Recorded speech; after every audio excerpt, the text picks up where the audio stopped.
اعوذ باللہ من الشیطان الرجیم بسم اللہ الرحمن الرحیم وَلَقَدْ أَنزَلْنَا إِلَيْكُمْ آيَاتٍ مُبَيِّنَاتٍ وَمَثَلًا مِّنَ الَّذِينَ خَلَوْا مِن قَبْلِكُمْ وَمَوْعِظَةً لِّلْمُتَّقِينَ آمَنْتُ بِاللَّهِ صدق اللہ مولانا العظیم۔ سورہ نور کی آیت نمبر 34 کی تلاوت کی گئی۔ اس آیت مبارکہ میں اللہ رب العالمین نے ارشاد فرمایا وَلَقَدْ أَنزَلْنَا إِلَيْكُمْ آيَاتٍ مُبَيِّنَاتٍ، اور بے شک ہم نے تمہاری طرف اتاری روشن آیتیں، وَمَثَلًا مِّنَ الَّذِينَ خَلَوْا مِن قَبْلِكُمْ، اور کچھ ان لوگوں کی مثالیں جو تم سے پہلے گزر گئے، وَمَوْعِظَةً لِّلْمُتَّقِينَ، اور ڈر والوں کے لیے، نصیحت والوں کے لیے، متقین کے لیے ہم نے نصیحت اتاری اس میں۔ اس سے قبل آیات مبارکہ میں وہ احکامات جو ہماری زندگی کے ساتھ تعلق رکھتے ہیں کہ نکاح کیسے کرنا ہے، کن لوگوں کا نکاح کر دینا ہے،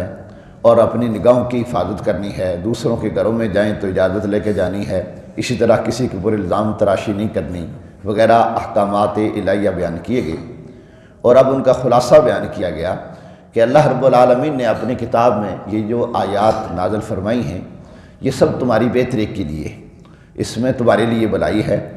اور ارشاد فرمایا کہ ہم نے پہلی قوموں کی نصیحتیں یا ان کی مثالیں میں تمہارے لیے اسی لیے بیان کی تاکہ تم ان سے عبرت حاصل کرو اور اپنی زندگی کو سنوارو، اللہ کے بتائے ہوئے اصولوں کے مطابق اپنی زندگی گزارو۔ اور جو بندہ اللہ رب العالمین کے بتائے ہوئے اصولوں کے مطابق زندگی گزارتا ہے وہی کامیاب انسان ہے، اس دنیا میں بھی اور آخرت میں بھی۔ کیونکہ ڈاکٹر جب ہمیں کسی بات کی پرہیز بتاتا ہے تو ہم اس سے پرہیز کرتے ہیں، جو دوائی جس ٹائم پہ کھانے کا کہتا ہے اس کے مطابق ہم کھاتے ہیں، تو تبھی ہم صحت یاب رہتے ہیں۔ اب اگر ہم وہاں بھی من مانی کریں تو اپنی صحت کو خود بگاڑنے والے ہوں گے۔ حالانکہ یہ ڈاکٹر صرف ہمارا جسمانی علاج کرتا ہے، اور اللہ رب العالمین ہمارا جسمانی اور روحانی دونوں طرح سے ہمارا